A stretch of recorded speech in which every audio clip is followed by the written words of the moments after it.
Maki, ikaw na muna mauna. Ikaw na muna mauna. What's up, everyone? What's up, everybody? It's Thursday. Thursday ba o Wednesday? Thursday!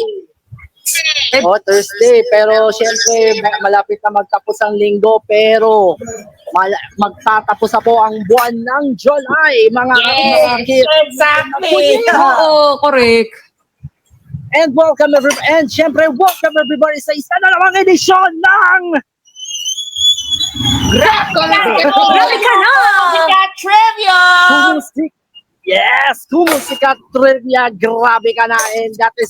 And you heard it correctly. Syempre, ito na naman po. Ito na naman edisyon. Makakasama nyo na naman kami sa 2 oras na paghahati ng mga pinakasariwang showbiz balita ngayong araw na ito ng Thursday. And syempre, super kinikilabutan pa din ako dahil makakasama pa rin natin syempre ang the one and only, the original host ng Kumusikat Trivia. Nag-umpisa ng programang ito way back 2020. Syempre, sasamahan pa rin tayo ng the OG host ng KSC, Winal Sanara. Good afternoon, guys! Hello sa inyo! Grabe. Medyo kinikilig pa rin ako kasi ibiruin mo. Nandito, the two generations meet. Diba? The two generations meet. Akalain mo yan? Akalain mo yun? Grabe na. Hindi na kalibang bahay. Oo. Oo, at kasi kaya nga nakakatuwa isipin mo yung tao, syempre mga nagpapatuloy ng tradisyon. Binibless kami ng mismong OG host. Amen. Amen. Grabe yun.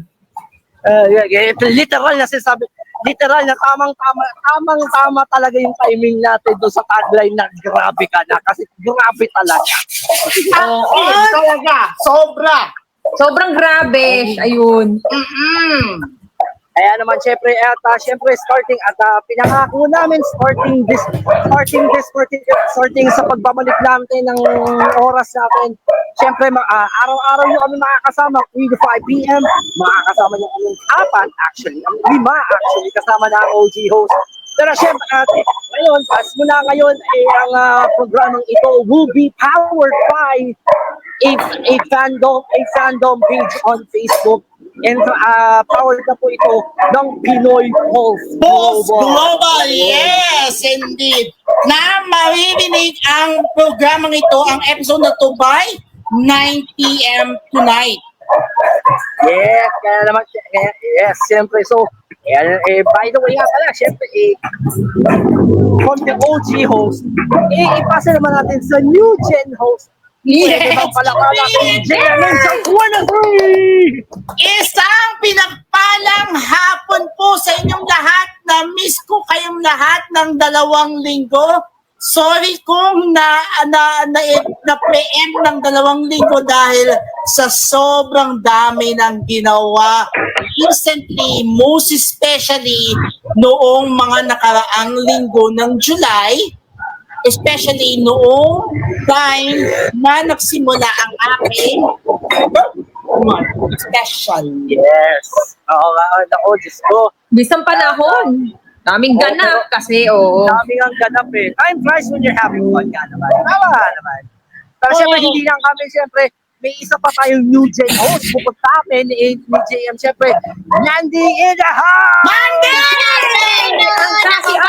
Isang Lisay, makagandang dila. Good afternoon po. Good morning and good afternoon and good evening.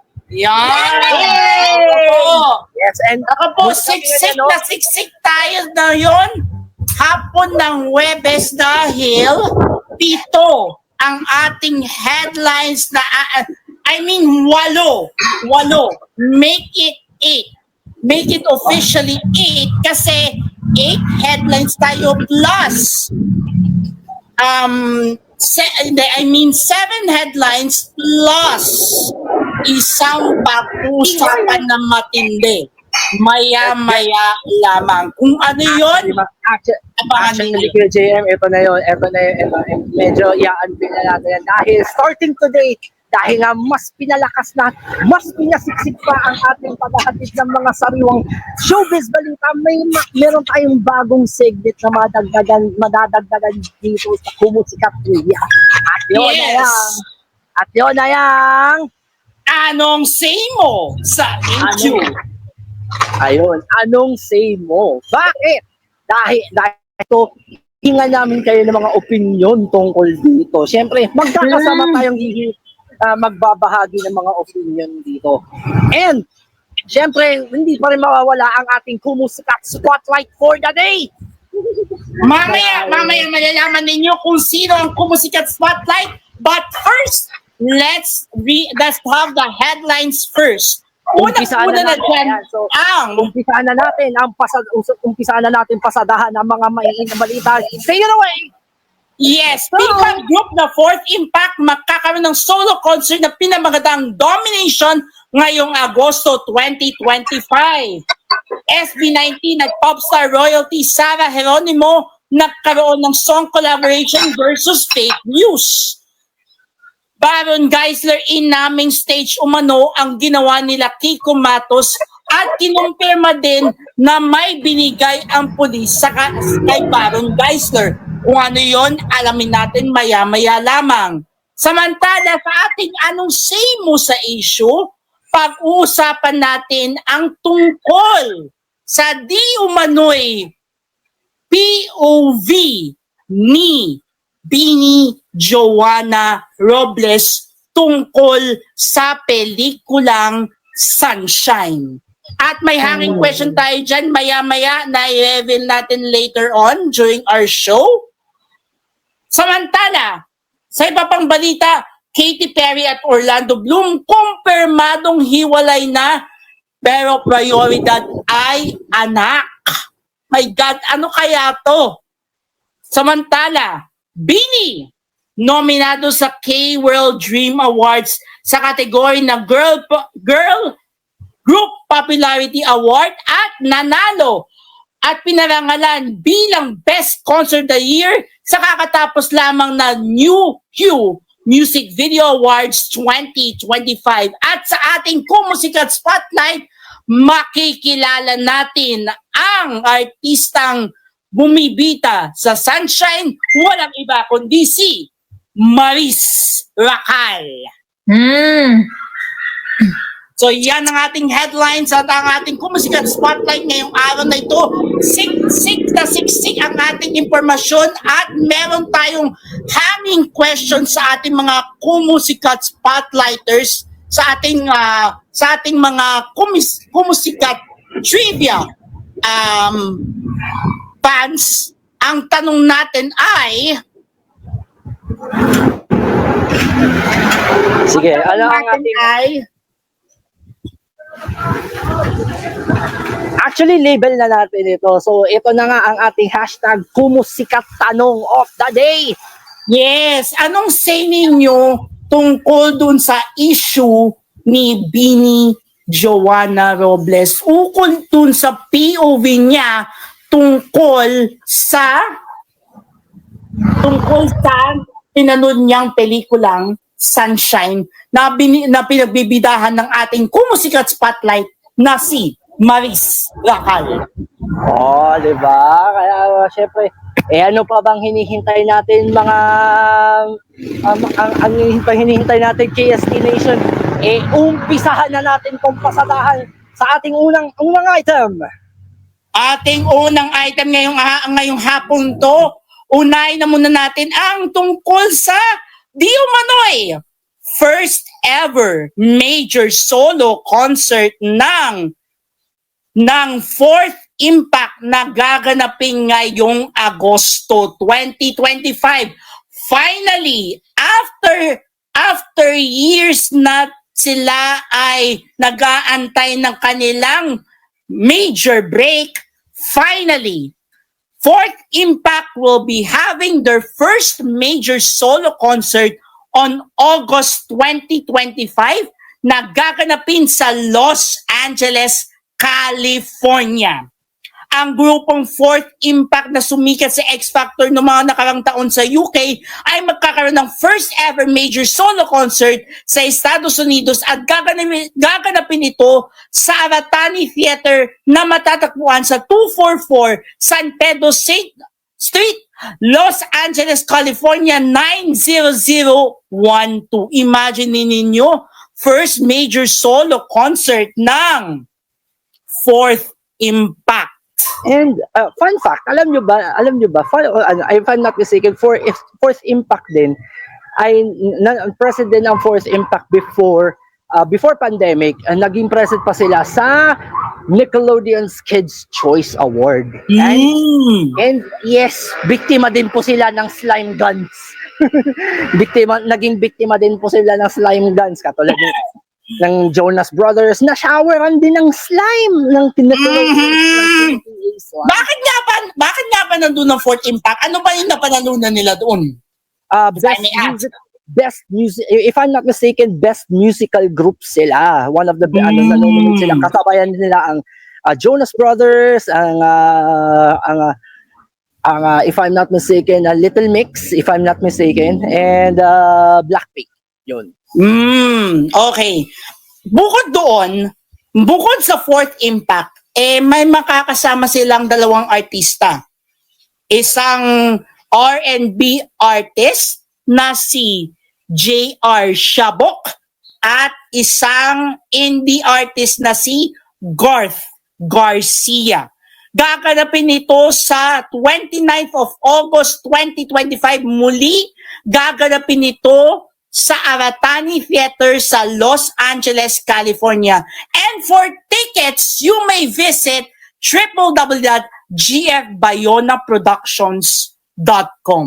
Imagine ninyo, Fourth Impact after several years, after nilang magkaroon ng major break sa X Factor UK, magkakaroon na sila ng first ever major solo concert sa United States. So, anong masasay nyo doon, Maki? Your thoughts? Na sila ay first na magkakaroon ng major solo concert? Ako personally, I'm happy for them kasi number one, it's been a while bago Fourth Impact makes an impact. Isa lang siguro ang pwede kong sabi din dyan. Sana, lalo na sa kasi let me quote something from one of the members of Beanie, si Mika. Sinabi niya kasi na OPM is already flourishing here in the Philippines. Indeed, tama, oo. Nagpa-flourish na ang OPM. So sana naman sa mga natin, sa mga fandoms natin diyan, guys, wala naman na sanang bahid ng animosity, guys. Kasi at the end of the day, under sila ng iisang bansa, and they're representing our culture, they're representing our music. So, 'di ba, parang ang awkward kung pagsasabungin natin sila, 'di ba? Correct, like nang nangyari sa the page. Wala na wag na nating wag na nating i-delve in yung message na yun, as long as okay na yan. Ang mahalaga everybody is happy, everybody is supporting each other. In fact, if I'm not mistaken, Fourth Impact yata released a reel na natakbo silang takbo pero namataan nila yung float ng Beanie. Yes, dapat ko yun, Nakita ni Maloy. Sabi ko, oh my goodness. Isipin mo, from one P-pop group to another P-pop group. Diba? Kalahin mo yan. Kalahin mo yun. Talagang, and in fact, Beanie was there during the Philippine Independence Day at ang special guest doon ay walang iba kundi ang Fourth Impact. Diba? Isipin niyo, from one P-pop group to another P-pop group. And kayo, anong say ninyo sa naging major solo concert na pinamatang domination? What do you think about it, Elsen and Mandy? Your thoughts?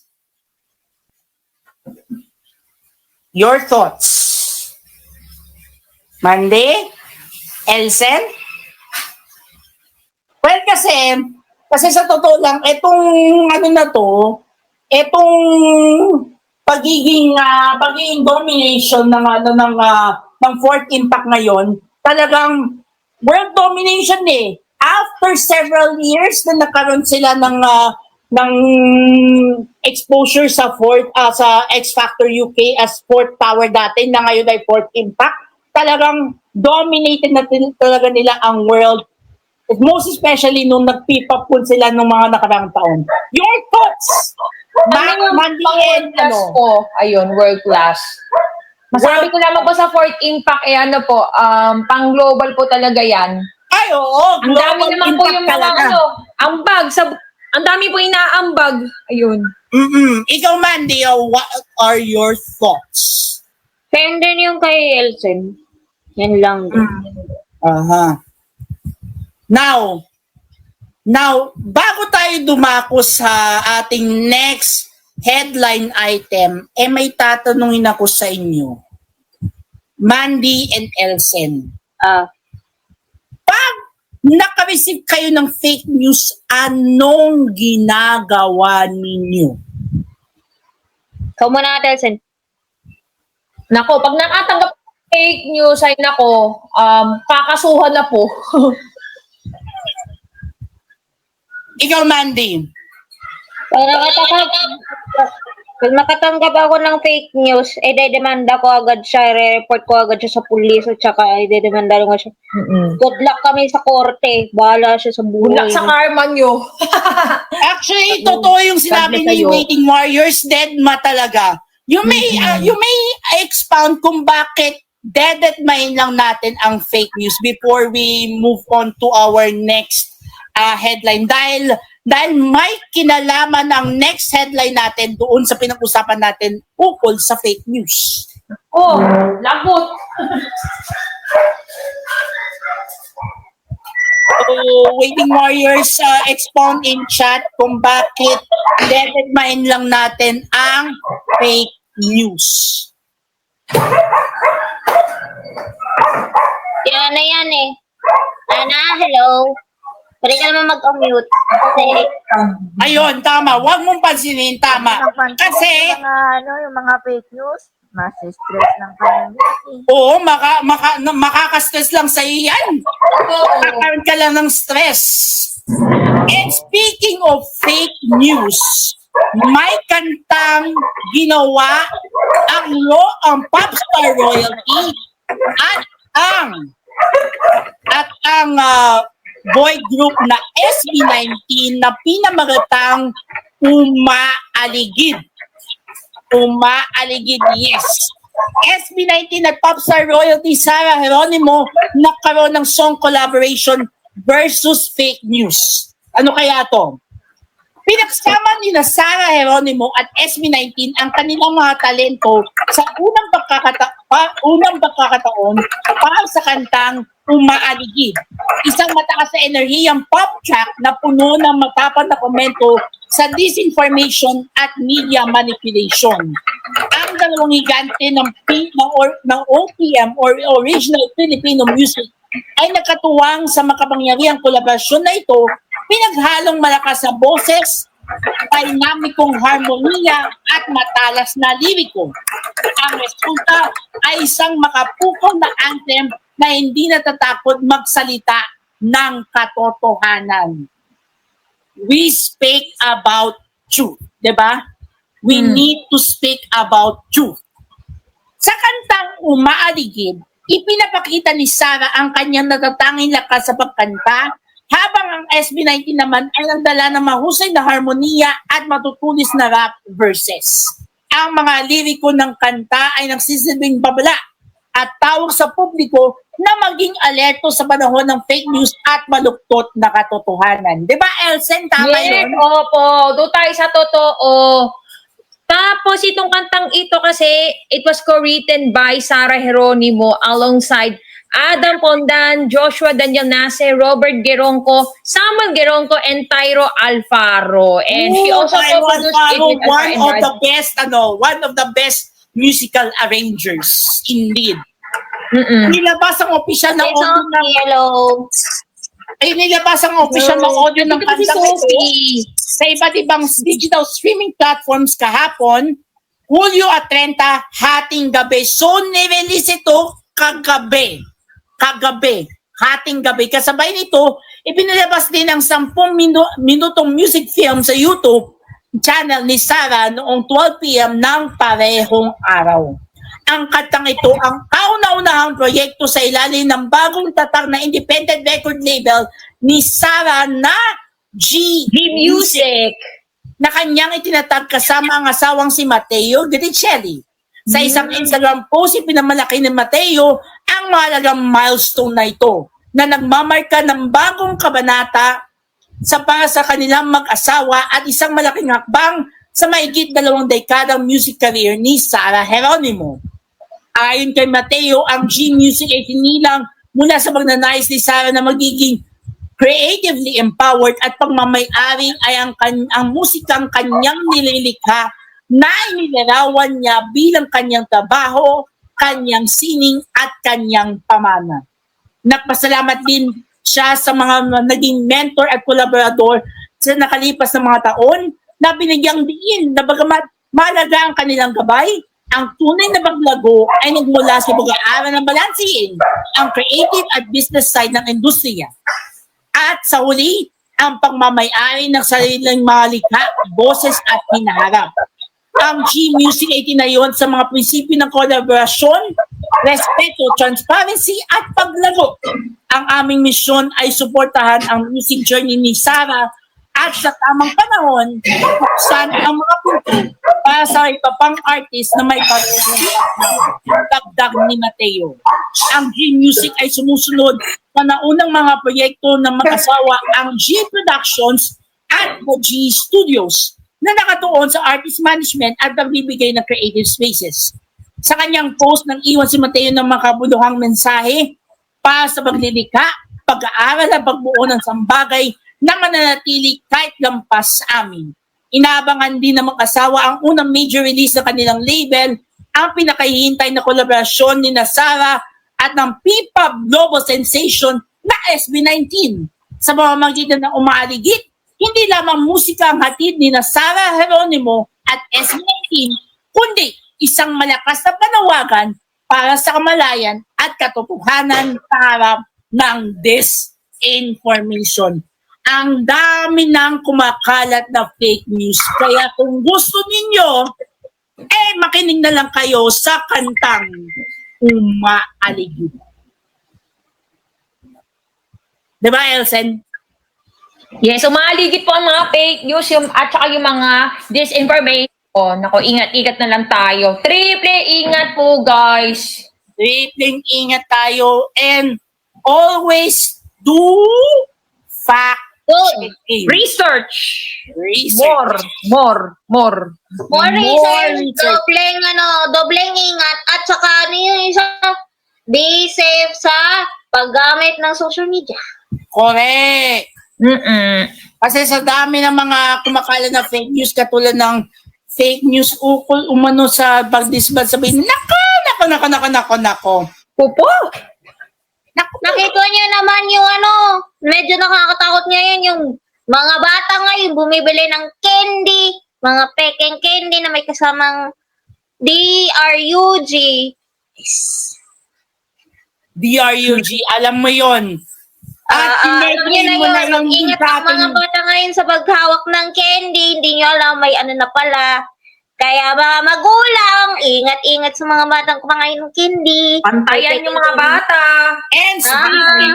And speaking of that DRUG, etong susunod na headline na ito ay may kinalaman doon. Ito ay hindi umano inaming stage umano ang ginawa nila Kiko Matos at Baron Geisler. Ay, matagal na issue na yun. Oh my At gosh. kinumpirma din na binigyan ng DRUG ng mga pulis si Baron Geisler. Naku po. Social media skandalo na naman kay Baron. Diyos my God. Inihayag ng actor na si Baron Geisler ng kanyang napabalitang laban kay Kiko Matos noong 2016 ay isang itinanghal na eksena lamang upang linlangin ang media at pamahalaan. Ayon sa kanya, galit siya noon sa pulisya dahil sa mga extrajudicial killings na nangyayari. Take note, disclaimer, we are not involving politics here. Kasi according sa rules, bawal pag-usapan ang politics dito sa Dito sa Umo. Politics, drugs, and ano yung isa? Yung mga maseselan na issues like suicide, like, Yung mga Oo. ganun. Etong Disclaimer balita na lang to yun, is isa. for entertainment purposes only. Pasensya na po. So, balikan natin. Inamin niya ang kanyang supply na illegal na DRUG ay galing mismo sa mga tiwaling pulis. Noong Mayo 2016, nagkaroon ng alitan sila Geisler at Mato sa isang bar na nauwi sa pisikal na sagupaan nung sumunod na buwan, which is June 2016. Muli sa isang panayam kamakailan kay broadcaster Luchi Cruz Valdez na in-upload sa kanyang vlog, sinabi ni Geisler na ang lahat ng ito ay isang palabas lamang. Payag ni Geisler, habang kami ni Kiko Mato, habang kami ni Kiko Matos na nakakasama sa UP or University of the Philippines, gumawa kami ng isang espesyal na proyekto na tinatawag na Beast Mode. Isang social experiment na unang ipinalabas sa Amsterdam, Netherlands. Kaya naman for 9 months I was in character, sobrang wild hanggat maaari, 9 months of immersion. At kahit ang bar fight, kami ang nag-orchestrate ng lahat. Dagdag ni Geisler, si Geisler na bukas tungkol sa kanyang nakaraang addiksyon sa DRUG at hindi ko na sasabihin kung ano yon, yung inumin na nakakalasing, ay nagsabi rin na may galit siya sa pulisya noon. Inamin niya na ang kanyang supply ng DRUG ay galing sa mga tiwaling pulis at naisip niyang magpapauli siyang upang manipulahin ang sistema.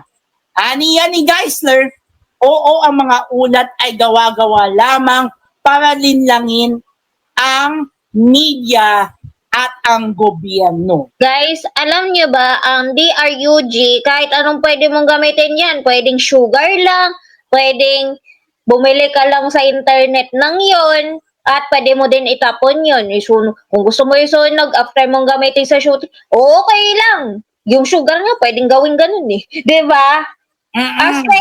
Aspeking DRUG. Diba?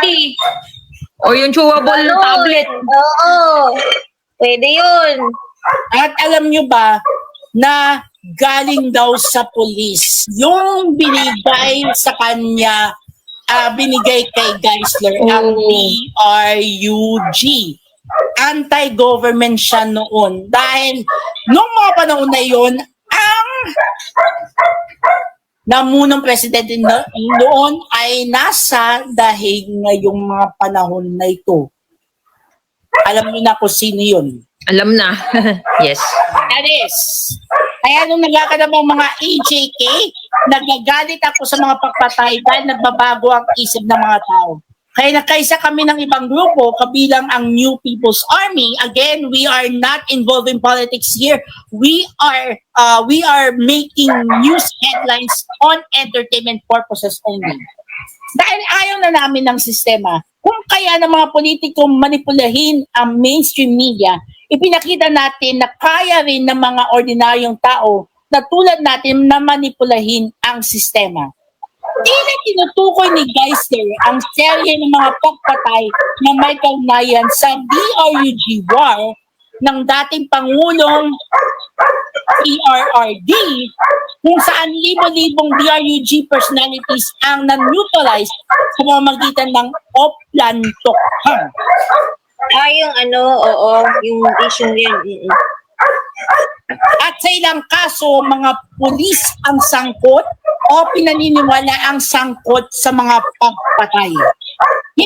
Hiningi na ng Inquirer.net ang reaksyon ng PNP sa mga pahayag ni Geisler, ngunit wala pa itong tugon. Nilinaw din ni Geisler na wala siyang issue sa galit at karamihan sa mga pagkakataon ay naglalaro lamang siya ng karakter o hinintay ng produksyon na gawin ang ilang bagay. Aniyan niya, pagbabahagi niya, nag-arte lang ako, naglalaro ng character. Si Kiko Matos pa nga natutulog sa bahay ko. Nagdiwang pa siya ng karawan kasama kami. Hindi naman ako laging galit. Ang iba ay performative lang. Tulad ng, "Oh, Baron, mamaya i-shoot natin na binubugbog mo yung estudyante, gawin nating viral video." Sa paglipas ng mga taon, madalas nababalita si Geisler dahil sa iba't ibang pampublikong gulo at pagkakaaresto. Noong Pebrero ngayong taon, inaresto siya dahil sa umano'y paglalasing sa publiko sa Mandaue City, Cebu. Ang mga pahayag ni Geisler ay nagdulot ng bagong pananaw sa kanyang mga nakaraang kontrobersiya na nagpapakita ng mas malalim na motibasyon sa likod ng kanyang mga aksyon. Alam niyo, sa totoo lang, yung DRUG na yan talagang nakakamatay minsan, di ba? True. Oo, totoo yan. Grabe. Tapos nga pala, alam mo, dalawang beses ko nakikita si Barong Geisler dito sa Kumu. Ayan, 3 years ago. Kasi, yung una, yung kaila Miss D. Kasi, as you remember guys, natatandaan nyo, collab sila ni Miss D and Sir Barong Geisler. Ayan, para sa wellness. And then, tapos yung pangalawa na yan, first time ko na na-meet, nakakita ko sa live ni Sir Barong Geisler. Actually, ang nag-invite ko sa akin si Kuya Joms 2019. Opo. Kasi para pakakantahin ko yung worship song para kay Sir Barong Geisler. Kaya nag-picture kami for the first time. Kaya mukhang mabait na tao si Barong Geisler. Kaya parang malaki yung pinagbago niya from being an alcoholic. Tapos ngayon naman ay siya po yung God-fearing. Opo. Guys, alam nyo ba, yung role ni Baron Geisler doon sa encode nito, na kung napanood nyo yun the last time bago mag-end, siya, ang good role niya doon. Good role kasi mabait siya doon, may asawa at anak siya, mabait siya, doktor siya doon. Alam nyo ba yun? Yes. Mabait ng tao si Sir Barong. Mabait siya ang role niya doon. Kaya siya naging paborito ng bayan sa encode nito eh. Oh, di ba? Jaguar ang pangalan niya, stage name niya doon. Jaguar. Oh, Jaguar. Okay. Nakikita ko yung pagbabago ni Sir Baron. Ayun. And now, bago tayo dumako sa matinding issue, let's talk about the issue na pag-uusapan natin sa kauna-unahang pagkakataon. Ito ang pinamagatang anong say mo sa issue. So, basahin na muna natin ang article na may kinalaman sa issue ating pag-uusapan ngayong hapong ito. At ito ay di umano'y sa panonood ni Joanna Robles ukol sa pelikulang Sunshine ni Maris Racal na di umano'y nagpaliwanag ang nagsorry sa post tungkol sa pelikulang Sunshine. Kamakailan ay naglabas ang pahayag si Bini Joanna Robles, isang miyembro ng P-pop group na Bini, upang linawin at humingi ng paumanhin kaugnay na kanyang post tungkol sa pelikulang Sunshine. Sa isang post sa social media na binahagi kamakailan lang, ipinakita ni Bini Joanna Robles sa kanyang pagkilos sa gitna ng usapin. Ayon kay Joanna, hindi niya inakalang magdudulo ng hindi inaasahang reaksyon ang kanyang original na post tungkol sa karanasan ni Sunshine, lalo na't hindi niya kamakailan ginagamit ang platform na X at isang kaibigan ang nagbahagi nito sa kanya. Aniya, pinapalagaan ko ang konstruktibong puna. Kung ang aking pagpili ng mga salita at kung paano ko inilahad ang karanasan ni Sunshine ay nagdulot ng maling impresyon, taos pusong humihingi ako ng paumanhin. Sinabi ni Joanna ng kanyang layunin ay bigyang diin ang bigat ng societal pressure, ang kahalagahan ng suporta mula sa komunidad at kung paano makakatulong ang tamang edukasyon upang bigyan ng kapangyarihan ng mga tao sa paggawa ng mas ligtas at impormadong desisyon anuman ang kanilang pagpili. Kasi ang issue dito is all about the teenage pregnancy. Oh, Okay. this pregnancy. Teen pregnancy. Okay. Gayon pa man, aminado siyang hindi niya naipakita ng wasto ang puso ng mensahe ng pelikula sa kanyang unang post. Sabi ni Joanna, naunawaan ko na ang aking inisyal na post ay hindi ganap na naipahayag ang puso ng layunin ng pelikula. Lalo na't ito ay tumatalakay sa mga mas personal at matinding issue na dapat lapatan ng mas maraming pag-iingat at kaliwanagan.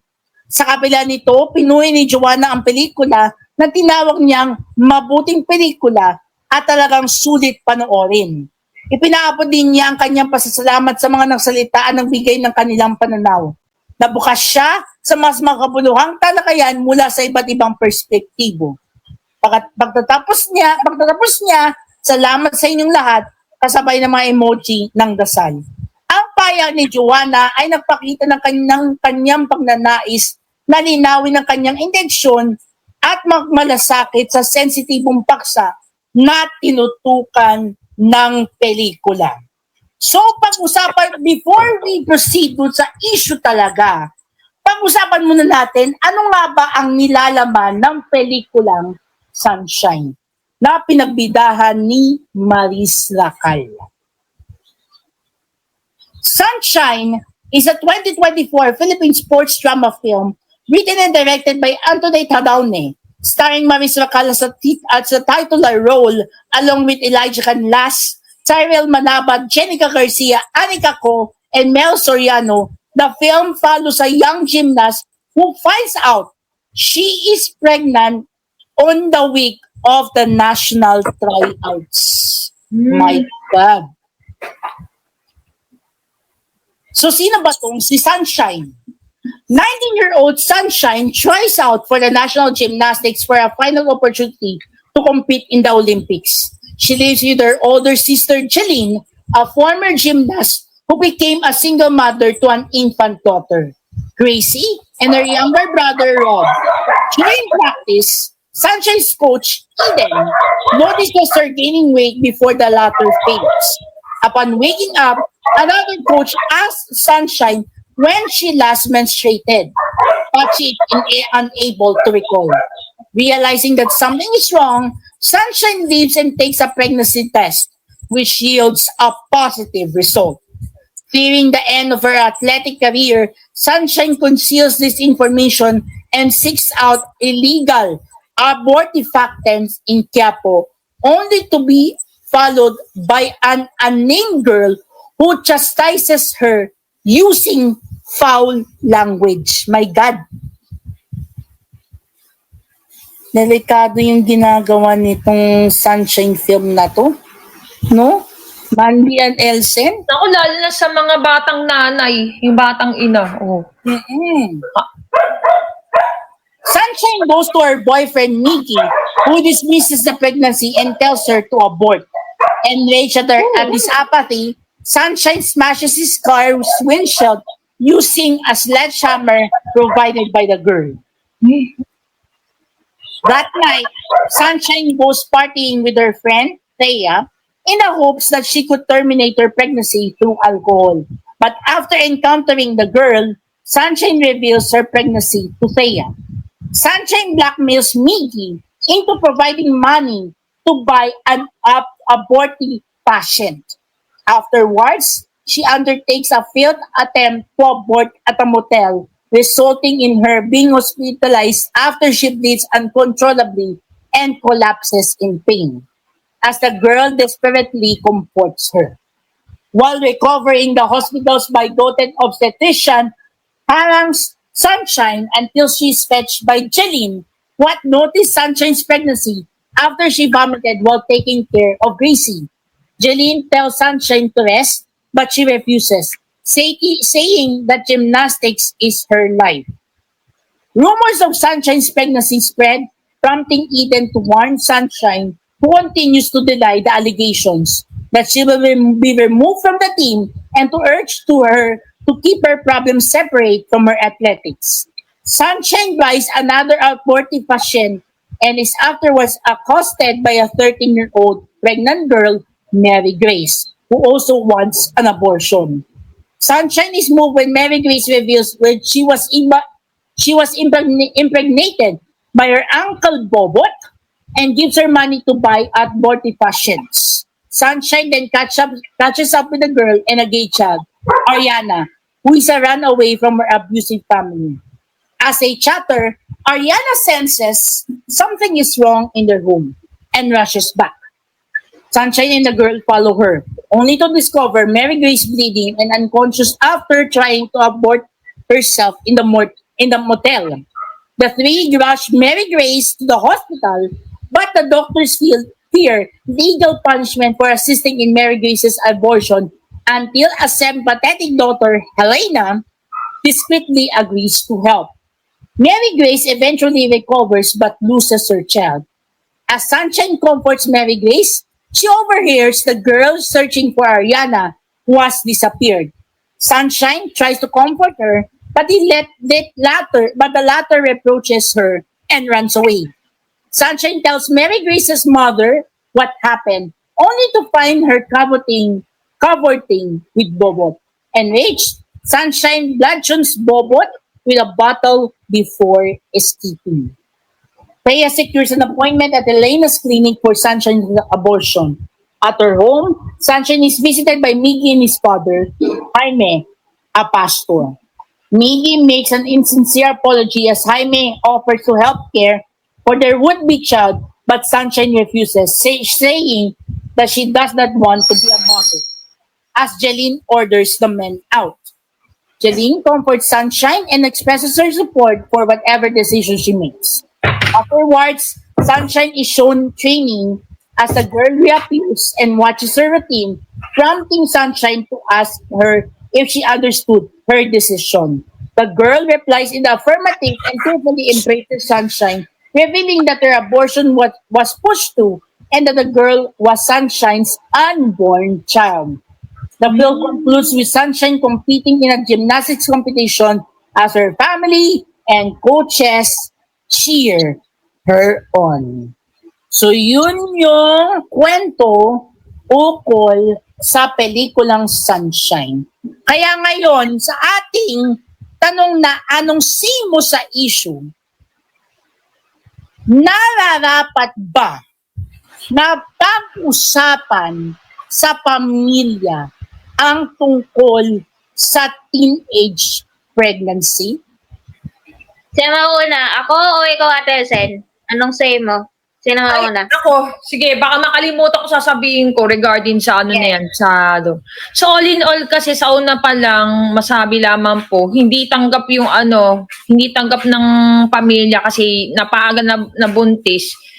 Kasi yung iba nga po yung iba kasi nanggaling sa sa mga hindi magandang karanasan, ganyan.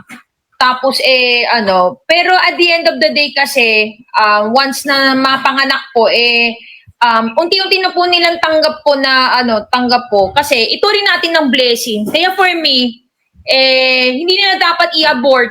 Ayun, abortion is not good kasi respect the life. Kailangan respetuhin ng buhay. Yeah, pro-life. Pro-life actually. Ako talagang kailangan talagang pag-usapan, most especially kung ang anak mo ay 13 years old pataas, lalo na sa mga lalaki. Ako siguro, kailangan yan pag-usapan ng pamilya, babae at saka nung lalaki. Kailangan pag-usapan yan kasi kung hindi niyo yan pag-uusapan at may balak kayo mag-abort nun, pwede naman kayong magtanong sa magulang kung gusto niyo nang may advice about sa pregnancy situation na yan. At anong pwedeng gawin, basta wag lang i-abort yung bata. Kasi ikaw din magsisisi sa uli pag nilaglag mo yan or inabort mo yan. Sakit Ako, yun. hindi ako pumabayag sa abortion, promise. Kung gusto niyo i-judge at kung gusto niya balak baliktaran niyo yung sinasabi ko, bahala kayo. Basta ako, kung ako man nasa sitwasyon, hindi ko pa abort yan, hindi ko pa malaglag yan kasi mali yan sa Diyos. Promise. Kasalanan Totoo yan. Parang nakakapatay yung tao ganyan. Oo. Actually sa religious perspective, abortion is a mortal sin. Oo. Kaya madalas pag sinabi ng nanay mo or tatay mo, buntis ka, sino ba nanagutan yan?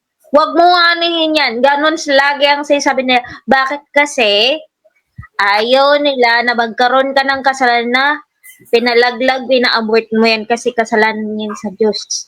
Mortal sin po ang isang abortion. Oo. Kasi ako man yun, hindi ko pa-abort yun. Diba, ilabas ko yan, i-struggle ko yung 9 months. Tama, diba? 9 months. 9 months, ipanganak yan, i-support yan. Wala akong basta hindi ko papanihin yan. Tama yung sinabi ni Sophie G do. Very big sin din ang pag-abort sa bata.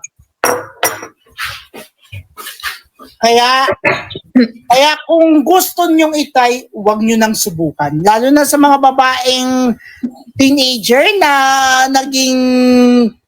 nabuntis ng maaga, huwag nyo nang ituloy. Or better yet, abstain from doing PMS. Alam nyo na yun. Alam nyo na yung PMS. Yes. Ikaw, Ana. Kung gusto mo, iwasan nyo din sa mga taong alam ibang may balak sa'yo. Yung sinasamantala ka. Sinasamantala Yung kay Nano. sinasamantala, huwag ka nang magpasamantala sa mga lalaking haliparot. Yung mga bumibimbang, wag. Woo! Huwag ka nang magpabembang. Bembang! Bembang! And naharap na mga binatang, alam nyo na. Huwag kayong Alam na. lalapit doon. Iba na ang balak nila doon. Diyos ko, Lord. Okay, so VJ, Ana, unahin muna natin si Ana regards doon sa issue.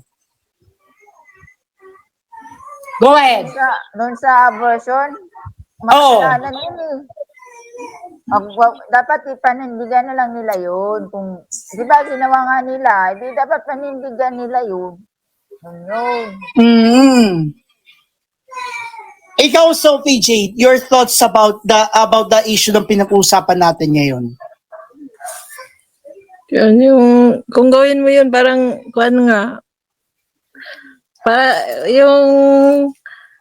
hindi mo na lang ginawa, parang big mistake siya ba? Kung gagawin mo pa, parang, nagkamali ka na, tapos gagawa ka pala uli ng isang pagkakamali. Yun. Yun na nga yun eh. Yun na nga yung pinakang... Double sin. Double whammy yun eh. Double whammy yung mabubuntis ka ng maaga out of the wedlock. Oo. Tapos yung i-abort mo yung anak, double whammy yun. And it only para maalis sa iyo yung pagiging kasi tandaan nyo guys, once you do the abortion sa Catholic side, on our side, excommunicated ka sa Catholic community. Sorry guys, umakit ako. Baka marinig kasi ako ng mga magulang ko. Malilintikan ako pag narinig nila yung abortion topic na yan. Kasi sila mama at si daddy kasi, mismong pamilya ko, buong angkan ko, pag nalaman nila yung ganyang issue, alam mo na sasabihin sa akin?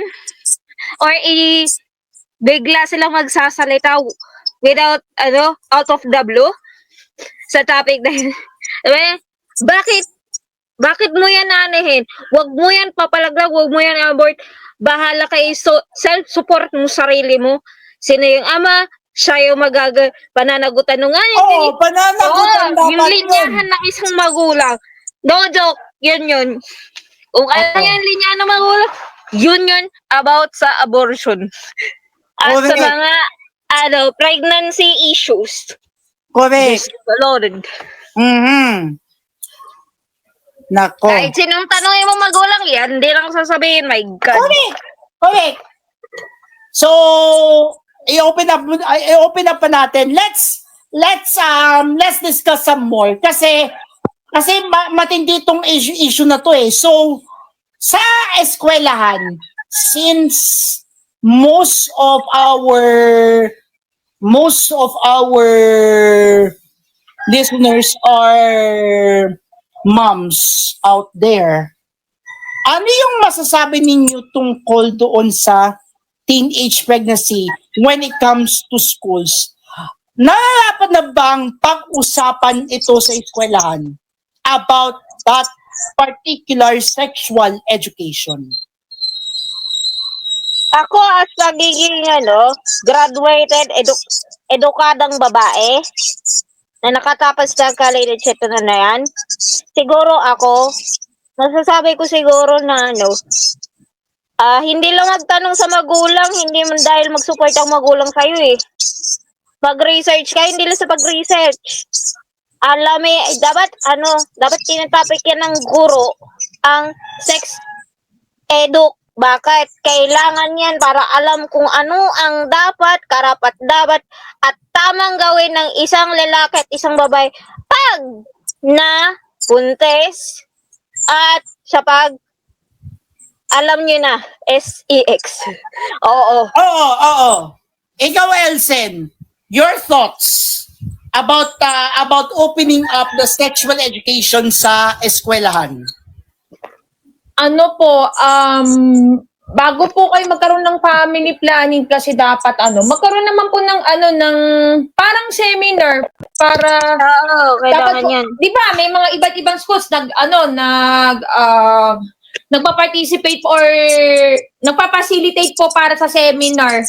Kasi dapat alamin po kung maaga pa lang dapat malaman po kung ano nga ba ang sex education na Alam yun. niyo ba guys, bago balitan ang or tanggalin yung SCX edu, meron yan nung bago tayo mag-graduate, Ate Elsa, di ba, noon, Nangyari din hindi pa yun.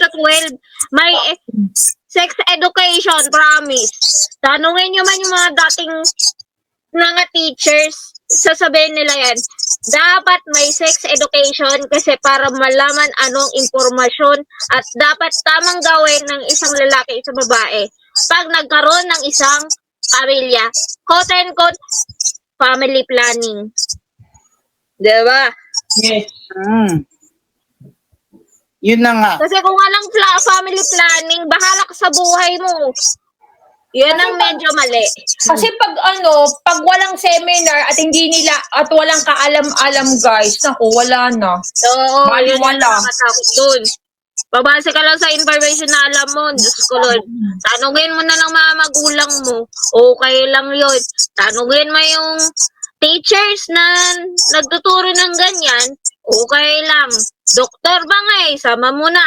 O diba? At least sila may tamang advice sa'yo kaysa sa research lang yan. Diyos ko Lord. Correct. Lalo na yung mga At saka dapat yung mga OB-GYN. nakapagtapos ka dapat nakapagtapos ka ng edukasyon. 'Di ba?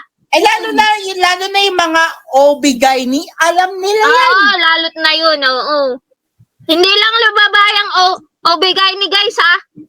Hindi lang babae ang isang OB. May Oo, lalaki pati din. mga lalaki, may mga OB-GYN na lalaki. Oo. Halos lahat. Halos Ay, lahat. naman eh. Meron Kahit yan, anong trans gender. yan. OB-GYN nga din eh. Oh, tingnan nyo naman. Kahit anong gender yun, as usual. Oo. And kapag hindi nyo na kaya, ano nyo na, Basta invest Diyos nyo nyo na. na lang. Sabihin mo na lang kay Lord, Lord, sana kayanin ko to. Kahit may Tama. Instead And na... remember, invest in your baby. Kung hindi mo kayang ibabot yan, kung paninindigan mo yan, papanindigan mo yan, papanindigan yan ng ama, kung sino man yung ama niyan. Basta kung magka-live-in lang kayo, hindi pa kayo mag-asawa, quote-unquote, live-in, ganun pa din yung sitwasyon. Isusupport pa din nung lalaki yung bata. Kahit anak man niya yun or foster parent lang siya. Diba? Ito Or ang ampon. ito ang mas malala. Let's talk about the thing na yung tungkol doon sa how could I say this? Sa ano? Ano ba yung topic? Medyo sensitive kasi itong topic na to eh. Isulat mo na lang, Kuya Jay. Hindi ko makakaya sabihin. Sulat mo na This is lang. regards sa pag Pag ano. I-sugarcoat mo na lang. Pagpapabag. I-sugarcoat mo na lang. O isulat mo na lang. Okay lang yan. Kasi ang isang mga issue dyan is yung pagpapa-DNA.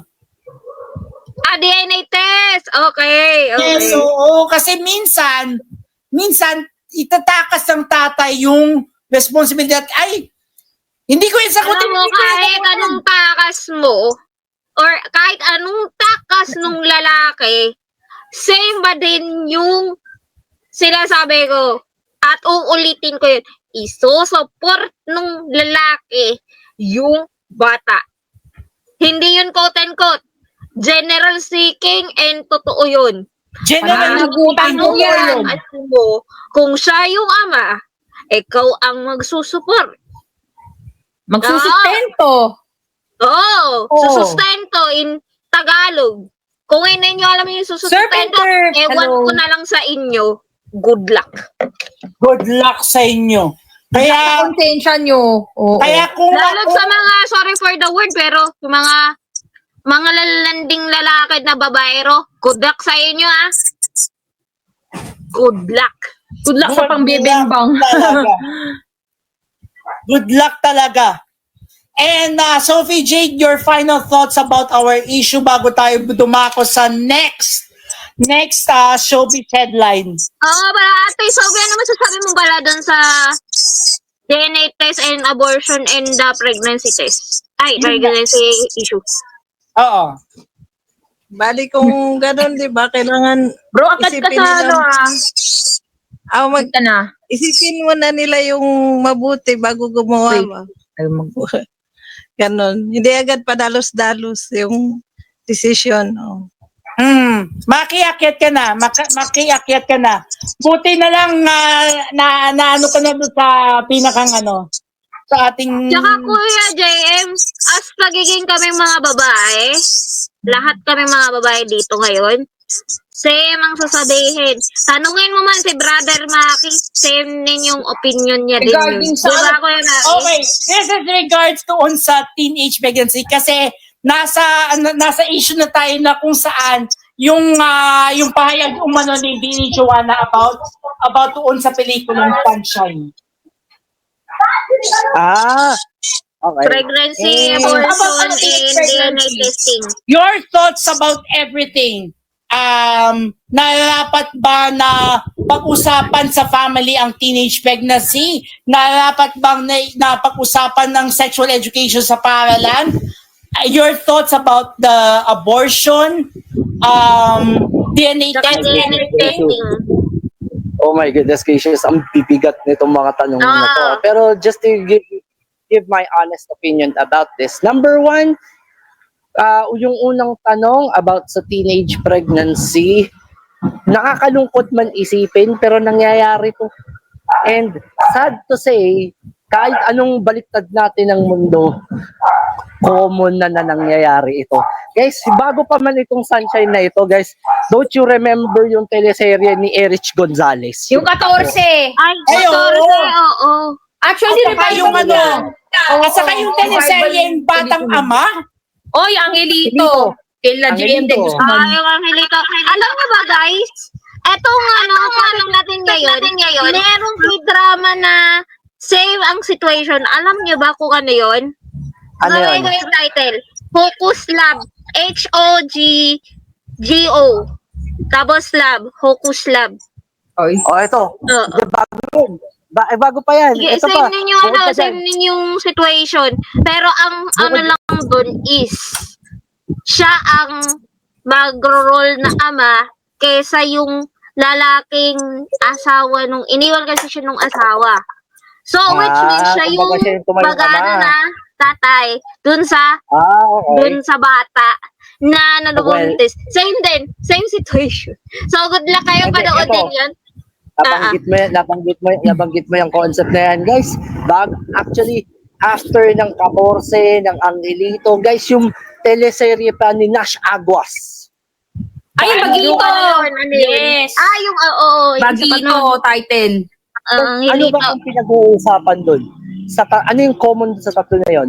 It talks about teenage pregnancy. Oo. And, guys, Kahit anong taon ka man, si 18 pa ba? 18 pa ba yung situation? Ay, ganun na nga. Tanungin mo man ang pare, same opinion din and sila. sad to say, hindi natin alam sa circle ng mga pinsan natin, circle ng pinsan ni JM, circle ng pinsan ni Mandy, circle ng pinsan ni Queen Elsen, circle ng Ako ni pinsan buong ko, angkan ko eh. Buong angkan ko circle ka ng mo. pinsan ko.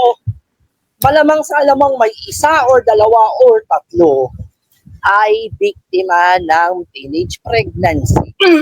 Actually, yung isa yung dalawa kong pamangkin.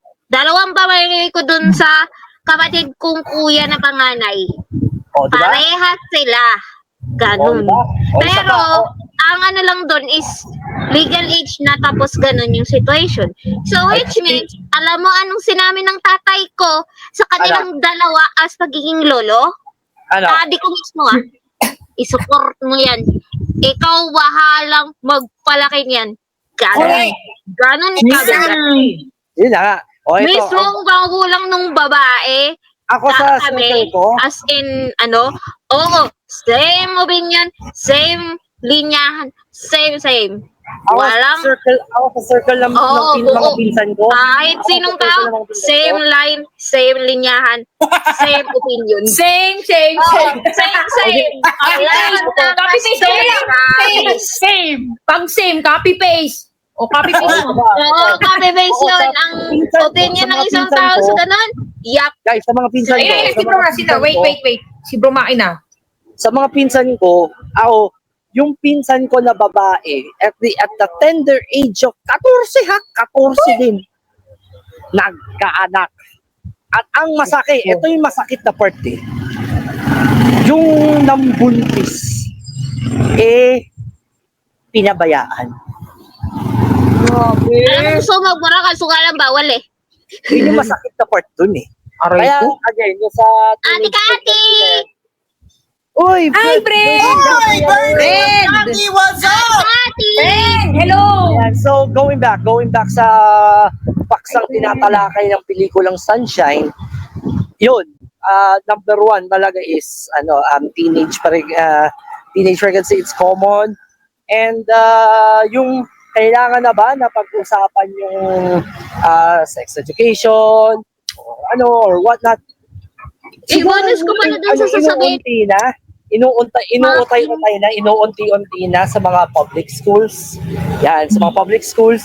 Ewan ko lang sa mga private. Hindi ko lang sure.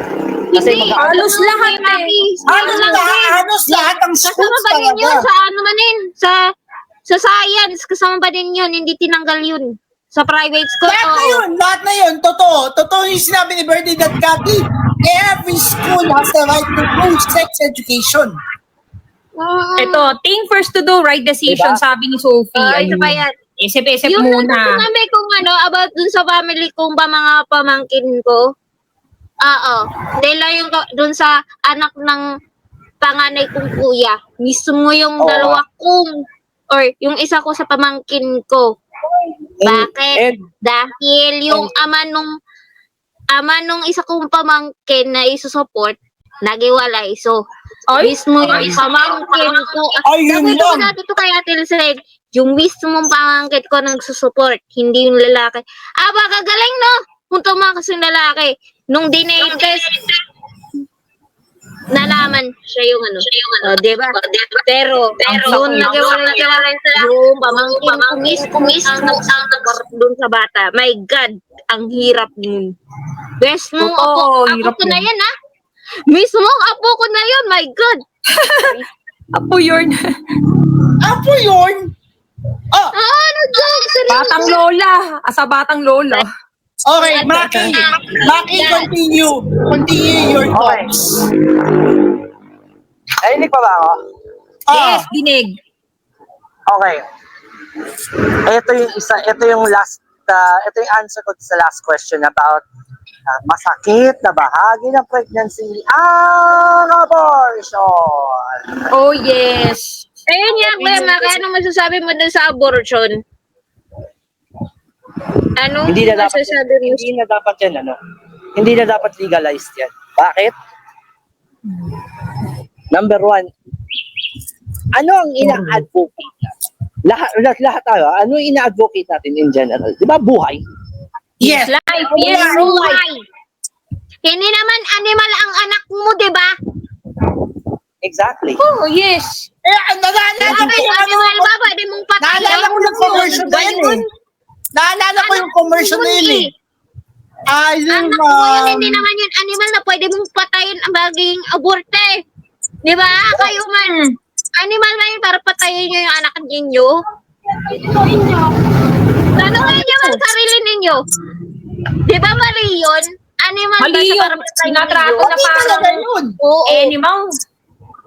Kaya nga, kaya para sa akin, this is, and sad to say mga KST Nation, masakit man aminin ito, pero this is lalong nagiging rampant at gumagrabe.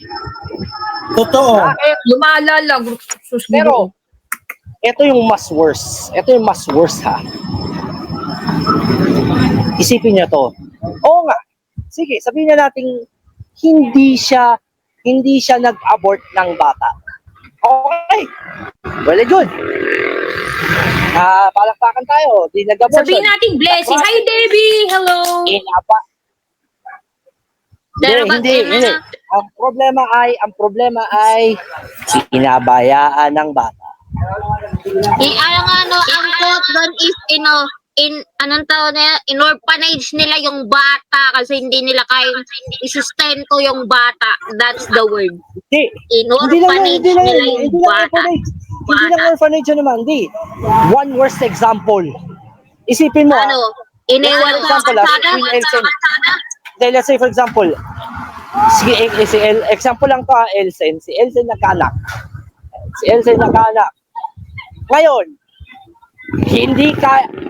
Ngayon, sa kagustuhan ni Elsen na maging dalaga, pasimple niyang iniwan sa kapatid. Nako. Okay. Ako po. Oo. Sakit Yung yan. segment na Ganun concept kasakit. ng oo, gets ko na. Tapos ito ang linyahan. Ituring mo na akong patay. Ayun nga pala, Ay. Alex, yung ano, Yes. sabihin na natin, wala na yung tatay mo, patay na ganyan, oh. Correct. And the worst,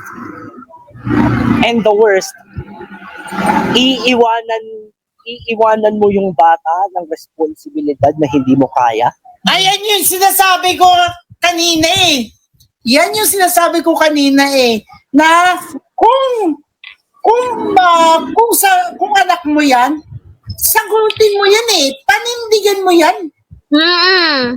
Maging proud ka, huwag mo nang kinakahiya na dapat, sama mo yung anak mo maging proud. Hindi na nga usapin ng pride to, mga KSD Nation. Usapin na to ng responsibility and accountability. Correct. Hindi na ito usapin ng ipinagmamalaki mo. Oo, andun na tayo. Tingnan niyo naman guys, may naging kabatchmate ako, nursing. Pare silang mag-ina, nakagraduate. Kabatch ko pa nursing yung dalawang yun. Mag-classmate sila, mag-ina sila. Oh, di ba? Sabi nila nung nag-graduate sila, sabi nila, I'm proud of you, ma. I'm proud of you, ganito. Daughter, babae. O, di ba? pare sa ka-graduate, pare silang magka-classmate, pare sila ng course. Oh, very good. Actually, alam mo, may isang ka-schoolmate ko noon nung college, nung balik-aral na po siya, after mga anak ko, minsan sinasama po yung anak niya. Tapos, nung nakita ko sa post na di ba, sinama yung anak niya, tapos nakasuot pa uniform, di ba? Hmm. O di ba, nagiging proud yung mga classmates niya.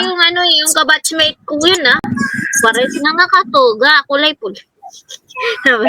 Hindi na Kaya, valid ganun eh. yun ang sinasabi Hindi niya, na valid ginagawa ganun ng eh. inspirasyon. Oo. Ganyan mga bagay na yan. Inspiration, Actually, mga bagay na hindi ganyan, responsible animal. yan. At least inaalagaan, kaysa namang hindi.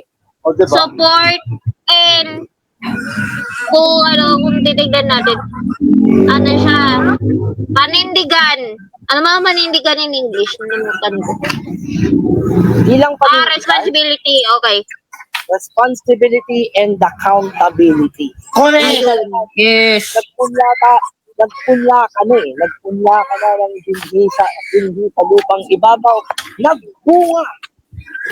Nagbunga ng matagumpay. Tapos sasabihin, tapos ano? Huwag na nang sabihin na bunga ng makasalanan. Bakit? Huwag nang sabihin. Isang masakit na dahilan, yung kagustuhan ng kahit kunyari, lalaki, kagustuhan maging binata uli, or ng babae, gustong maging dalaga uli. Diba? Bakit? Sasabihin mo, ikaw yun sa sitwasyon, sasabihin mo man dun sa anak mo, wala ka ng tatay, patay na yung tatay. Kailangan mong sabihin yun. Diba? Kayo, as in, Kuya Maki at Kuya JM, anong masasabi niyo? Sasabihin yun sa anak. Patay na yung asawa mo, wala kahit hindi naman. Sasabihin niyo yun? Hindi. No. Medyo ibang issue na yan. Ibang issue na yung tawag dyan. Ibang issue na. Ang pinag-uusapan kasi natin dito is yung mas broader scope on teenage pregnancy and abortion, which is something na napakahalaga. And I think this, yung sa pananaw pananaw ni Bini Joanna, I think hindi na dapat siya nag-apologize. Bakit? Tama naman yata yung kanyang that's her standing. Ito kasi yung speaking of, natuntun mo yung na yan, yung statement ni Joanna, basahin yung exact statement ni Joanna kung bakit natin pinag-uusapan natin ito. So, here's the statement of Bini Joanna about this movie Sunshine. Wait lang ha. Okay. Ito sabi niya, just finished watching Sunshine, a must-watch movie. Congrats po, Director Net Hadauno. Thank you po for sharing this movie to everyone. Kailangan ito lalo na ng generation namin. And to Ate Maris Racal, napakahusay niyo po. You gave your whole heart to the role.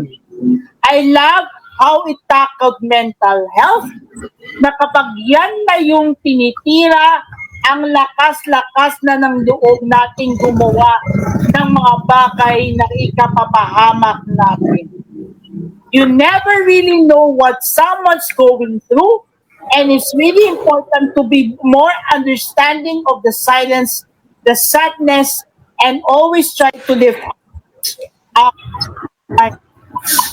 Sa mga katulad ni Sunshine, young moms, you are seen and you are strong. Strength isn't about being tough, it's about choosing to keep going kahit ang bigat-bigat na. Sa mga hindi, May question lang ako. Ano yung binatikos ng mga netizens about this? Ano yung binatikos dito? medyo medyo nakakagulo yan. Kasi maraming mga netizens sa X ang bumatikos sa statement ni Joanna. It's because of the It's because of that statement na binanggit ko kanina earlier. Like for ulitin example, ko. sige. Like for example, meron ito kasi kung titingnan i-analyze natin yung point of view. That's actually what POV means. Point of view ni Joanna, kung tutusin, tama naman eh. Oh, And she's elaborating encouragement to the two teenage mothers. So, Boy, JM, ulitin mo yung opinion ko kanina dun sa abortion. Baka hindi alam ata ni Kuya Mac. Ano yung ibinatikos kay Joanna about it? Yun yung nakakapagtakay. Kasi kung uutay-utayin natin yung kung ano yung sinabi ng mga kung uutay-utayin natin yung mismong ni Joanna, I don't think there is something wrong with it. ito yung sinabi kasi. Ito yung mga kasi nadanggan na kasi yung post noong nung nag-post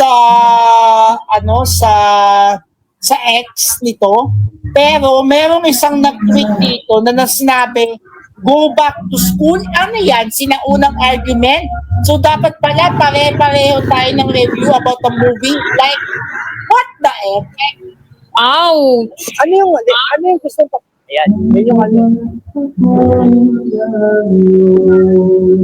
Kasi kung titignan natin mga PS dito, yung everybody is entitled to their own opinion. At ito na nga yung pagkakamali natin. Ito, napag-usapan na natin to last time sa DMCR, sa Damaki Karandang Report. Ito na to. Matinding ebidensya. Ito na yung ebidensya na nawawala na sa control ang pagpo-post sa social media. Before you please, ganun. Ito yun. Nagpaliwanag si Bini Joanna with regards to the statement. Ito yun. Before this goes further, I wasn't aware of the discussion on X since I haven't been using it recently and a friend just shared it with me. I appreciate the constructive feedback po. If my choice of words and how I posted Sunshine's experience came across differently than I intended, I sincerely apologize po. What I hope to emphasize was the weight, pansinin yung maigi, was the weight of societal pressure, how crucial support systems are, and how access to proper education can empower people to make informed, safe decisions for themselves, whatever those decisions may be. With that, I do understand po that my initial post didn't quite capture the heart of what the film was trying to convey, especially given how deeply it tackles a much more personal and urgent issue that deserves to be approached with more care and clarity. And this is all about teenage pregnancy.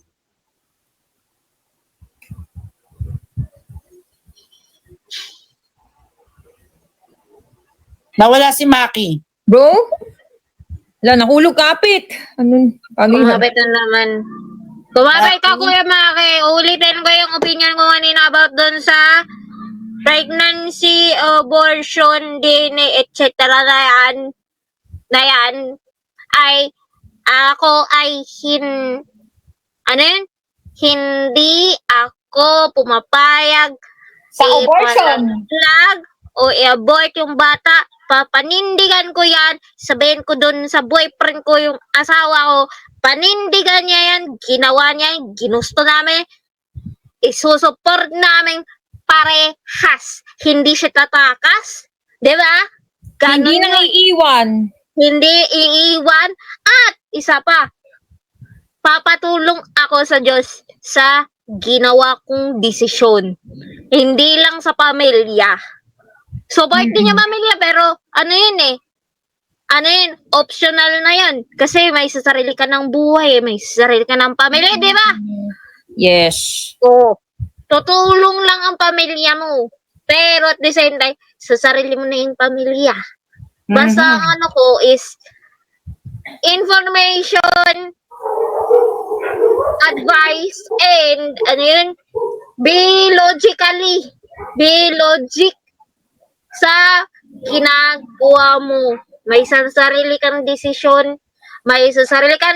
at may sarili kang desisyon. Yun lang yun. Yun na nga. Yun na nga.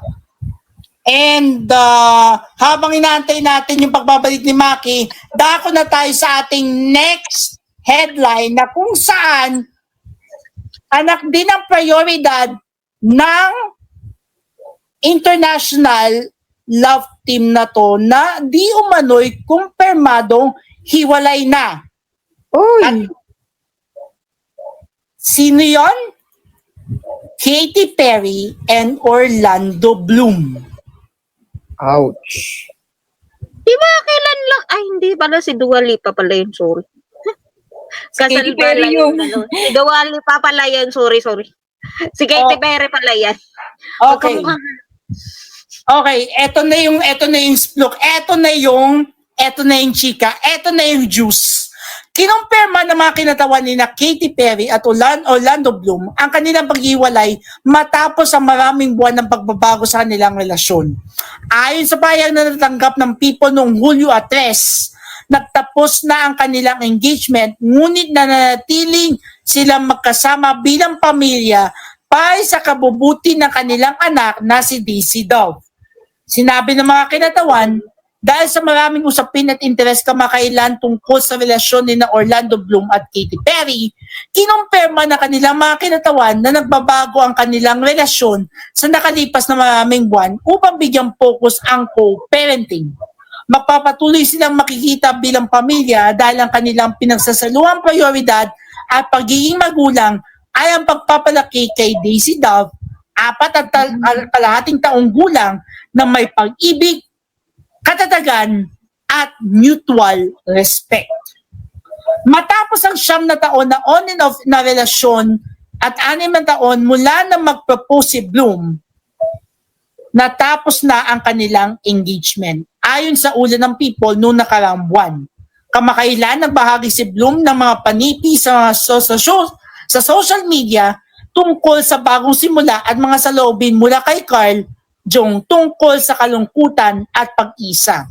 Samantala, bumalik si Perry sa entablado sa kanyang lifetime tour sa Adelaide, Australia at tila pinipigilan ng luha habang nagtatapos ng yugto ng tour. Sabi niya sa madla bago tinugtog ang kanyang hit na Fireworks, "Salamat sa inyong palaging kasama ko, Australia. Napakalaki ng kalagahan nito." Makalipas ang ilang araw, pinakita naman niya ang kanyang kasiyahan sa mga selfie sa buong kontinente. Ayon sa isang source ng People noong Hulyo 1, nahirapan ang dating mag-asawa sa islang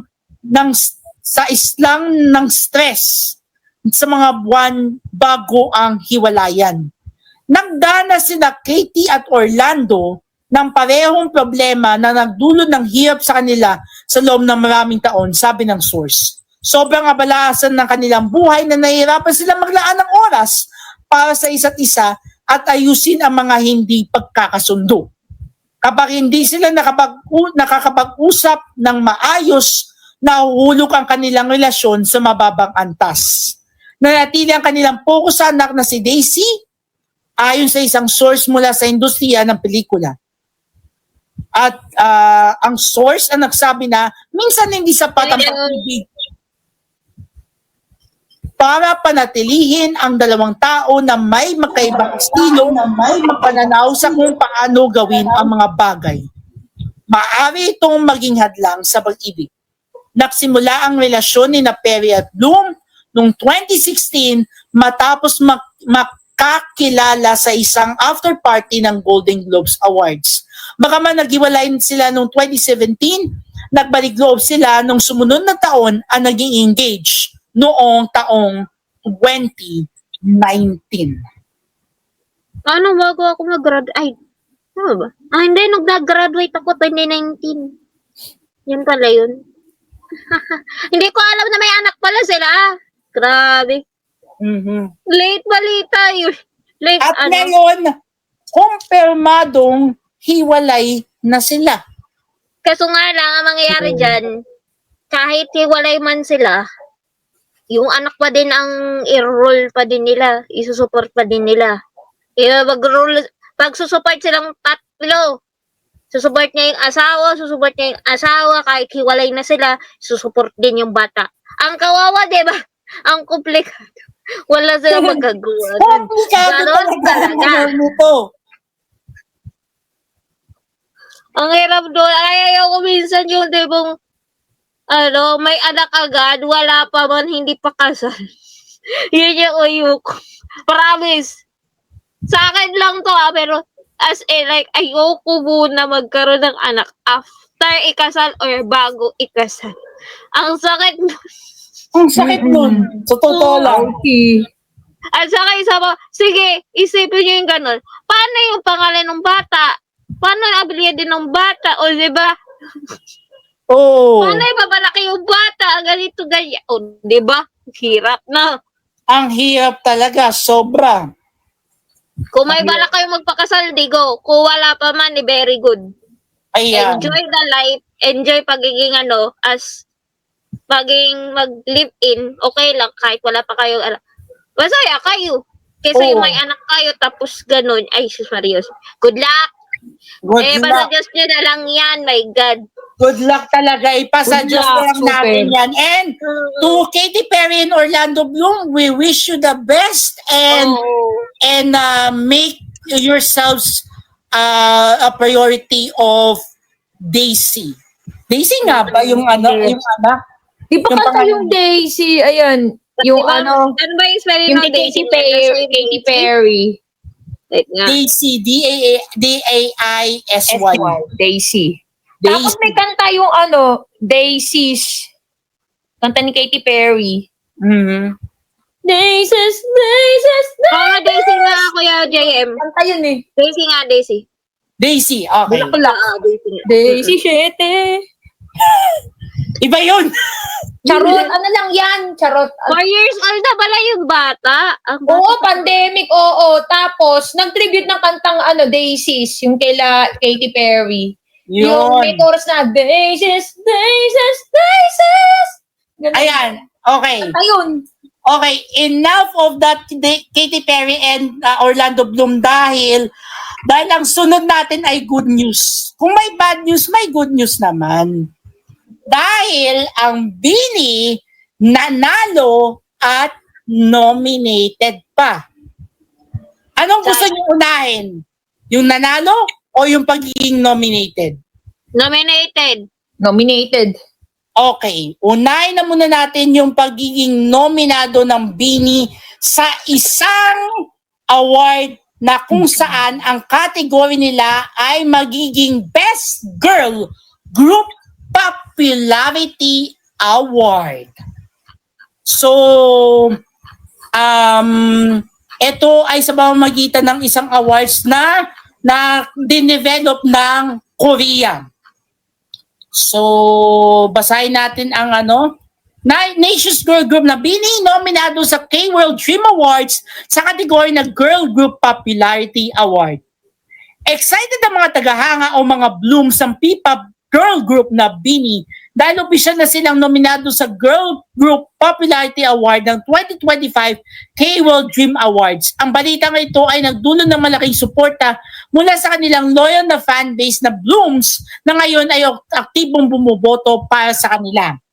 Upang makatulong sa kampanya ng Bini, ito guys, let's support Bini and make them win the Girl Group Popularity Award. How?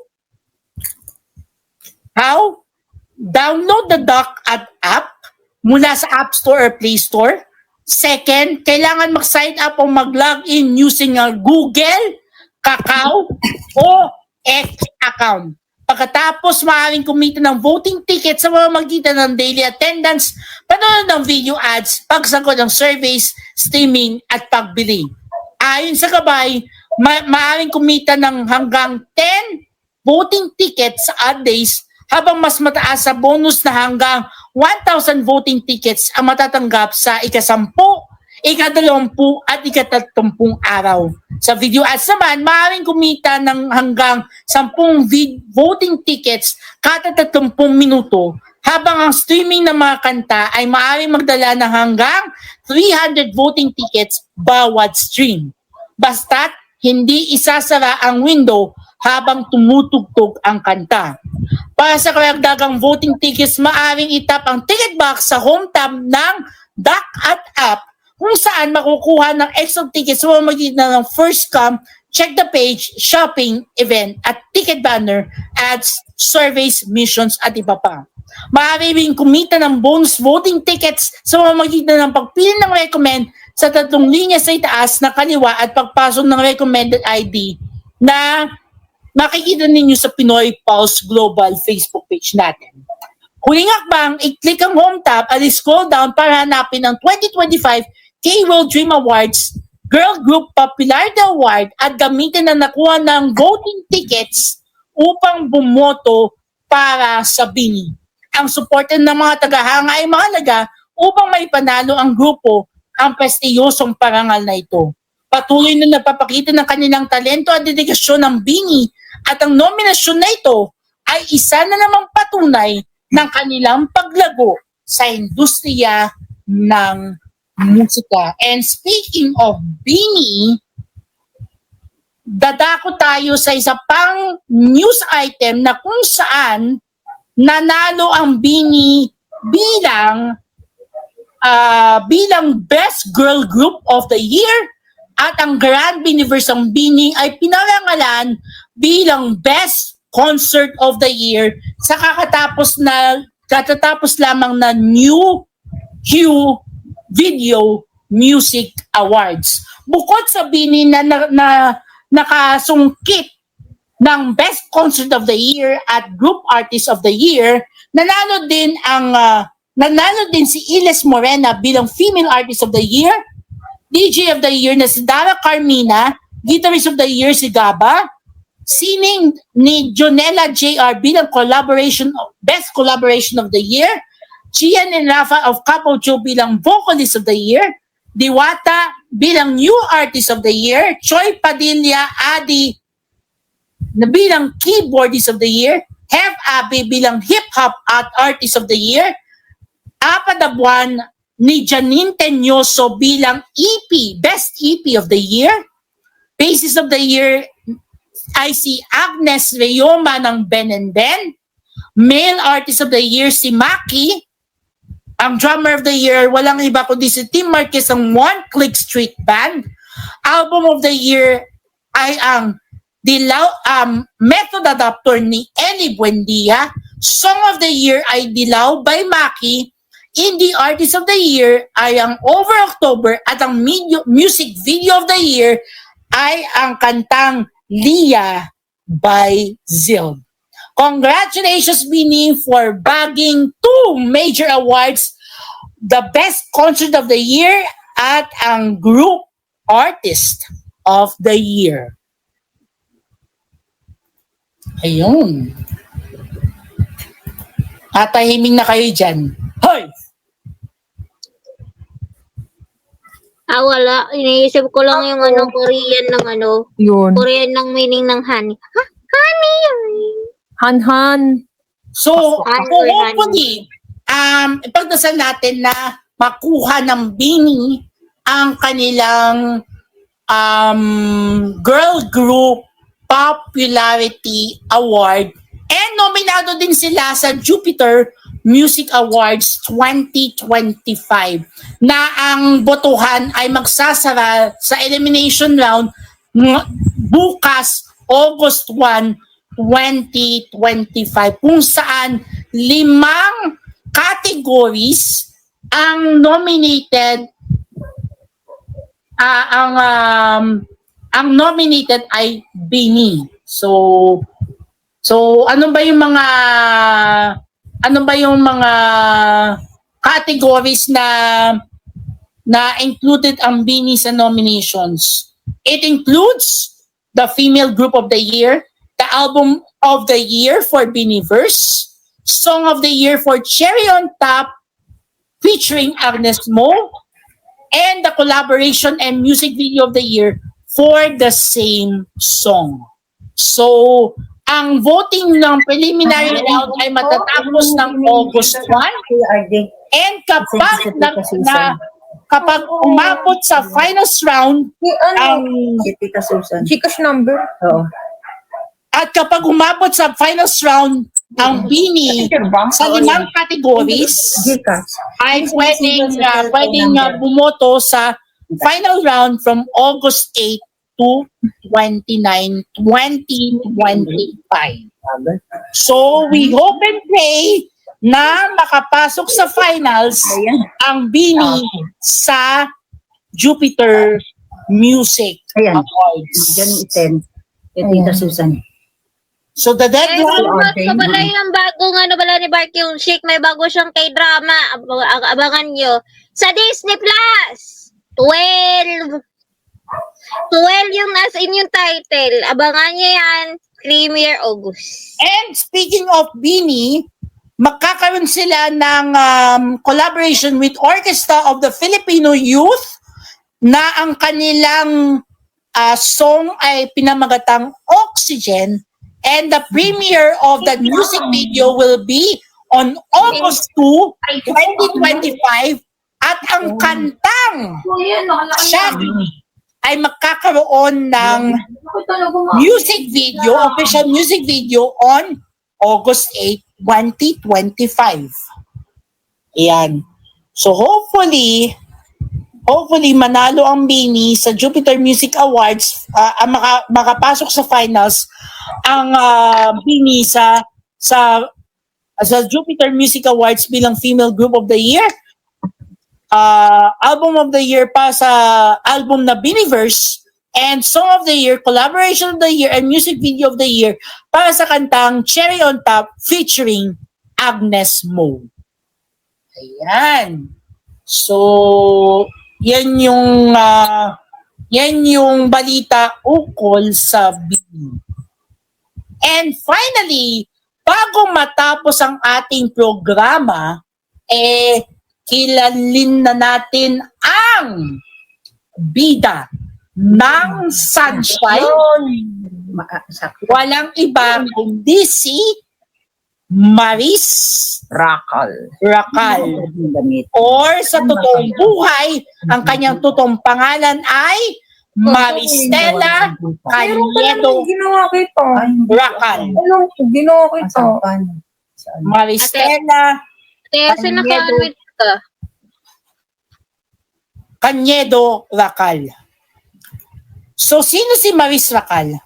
Maris Racal rose to prominence in 2014 after joining Pinoy Big Brother All In, where she finished as the runner-up. Afterwards, Racal signed with Star Magic.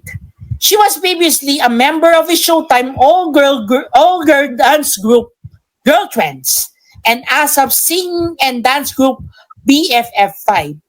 Racal's breakthrough role was as Irene Chu in the ABS-CBN romantic drama series Can't Buy Me Love with her on-screen partner, Anthony Jennings.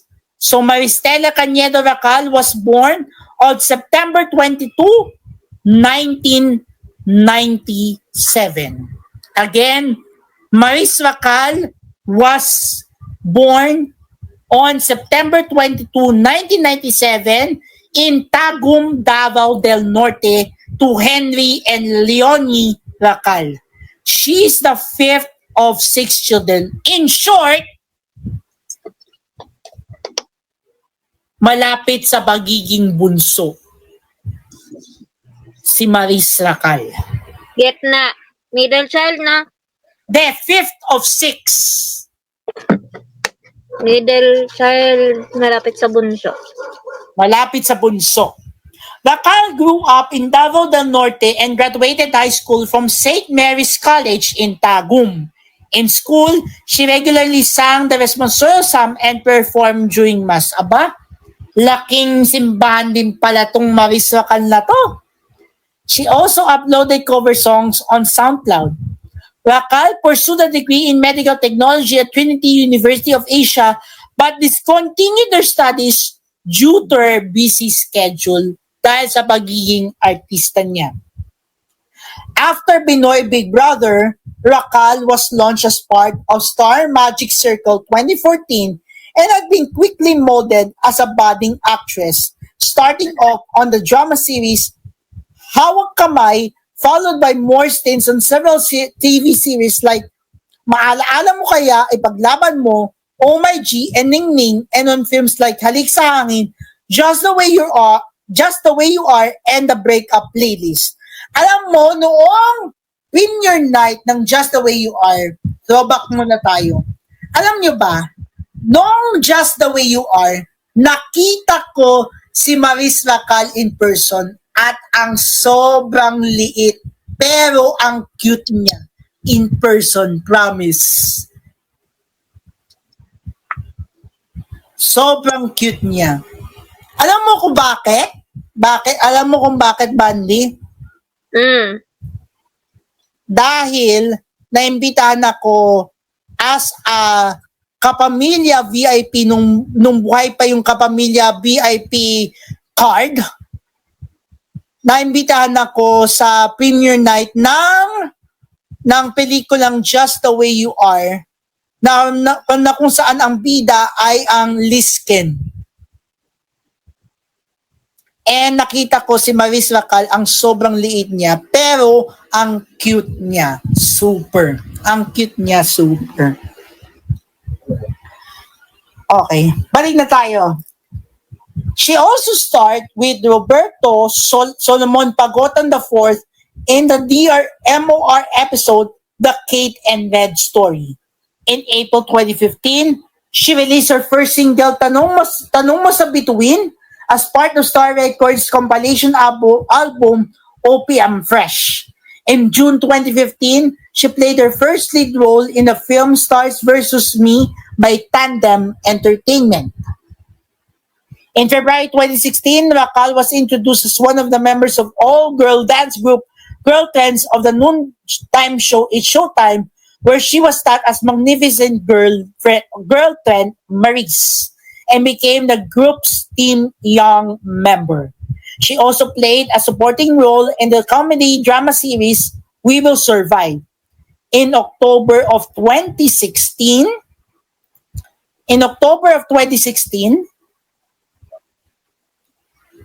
Racal performed in her first One Music PH digital concert, Double Hearts, where she debuted her original song, Take It All Away. And in the same month, October 2016, she also appeared in the film The Third Party.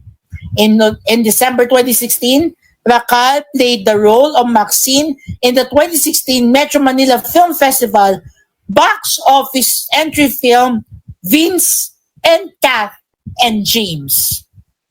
In 2017, Racal was launched as one of the members of the ASAP's all-girl song and dance group BFF5 or BFFs alongside Loisa Andalio, Ilona Garcia, Andrea Brillantes, and Kira Ballinger. Her inclusion in the new group led Racal to leave Girl Trends. Later on, she made her guest appearance in the action drama series FPJ's Ang Provinciano and a starring role in Once Upon a Time Presents Anika Pintasera. She also performed the song Paano Mo Nalaman, a Tagalog version of How Did You Know for the romantic drama series Ikaw Lang Ang Iibigin. On July 8, 2017, Racal held her first major concert titled Four of a Kind, The Unforgettable Concert at a Music Museum alongside Lois Andalio, Sue Ramirez, and Crystal Fulgar. She also starred in the horror thriller film Bloody Crayons, drama series Hanggang Saan, and the 2017 Metro Manila Film Festival box office entry film Haunted Forest. In 2018, Racal headlined the First Star Events FanCon at Teatrino Promenade with Inigo Pascual as her special guest. Her original song Tala was released as her newest single during the event.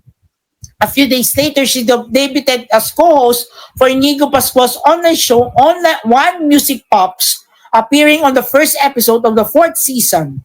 Her latest single, Ikaw Lang Sapat Na, was released in May of 2018 as part of the soundtrack of the romantic drama series Since I Found You. In September of 2018, she became a certified recording artist with the release of her first album entitled Stellar. In October of 2018, she was one of the fan interpreters for Himigandong 2018 with a song entitled Sugarol, composed by Jan Sabili. Naalala ko yung chat natin, Amandi. Alam yun. Yung pinakita mo yung pagiging sugarol mo. Sugaral yun. Hoy guys, huwag niyo akong budulin. Swerte lang talaga ako. Swerte is the key. Pag na-chamba mo, binigyan ka, out ka na doon. Kasi binigyan ka na. Mahal ka ni Lloyd eh. Binigyan ka ng blessing. Eh di, kunin mo na yung opportunity na yun. Kesa yung ilaro mo. Tapos ilaro mo ba ng ilaro? Wala na. Goodbye na. Goodbye na talaga.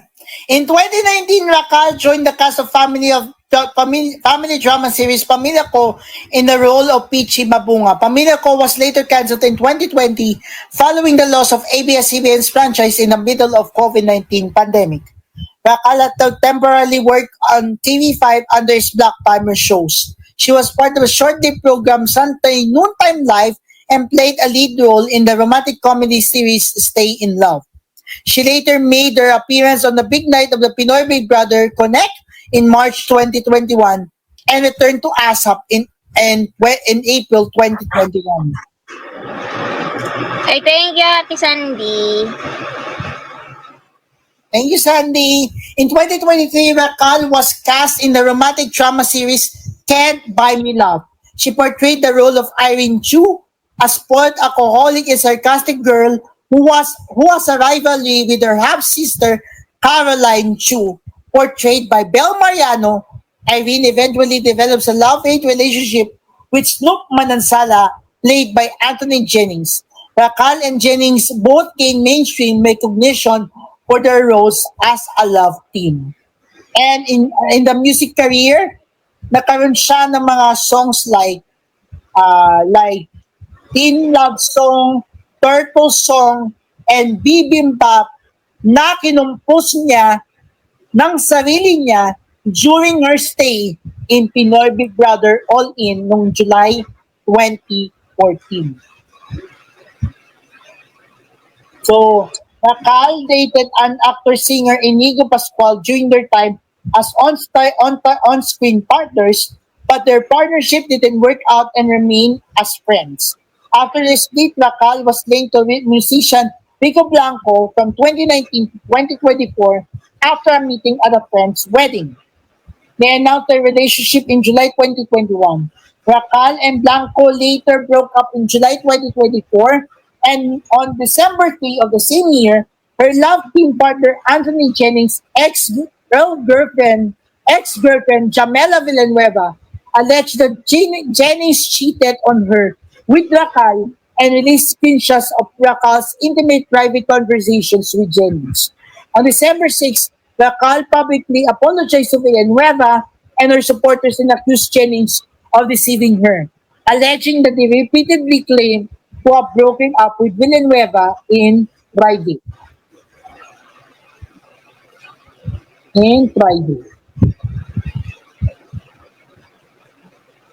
Jennings issued a public apology directed towards both Villanueva and Racal also in December 6. Besides her entertainment career, Racal also ventured into entrepreneurship and launched a prominent coffee shop on a popular beach in San Juan, La Union called Stream of Consciousness Coffee. And that is Maris Racal. Our Kumusikat Spotlight for today, July 31, huling araw sa buwan ng Hulyo 2025.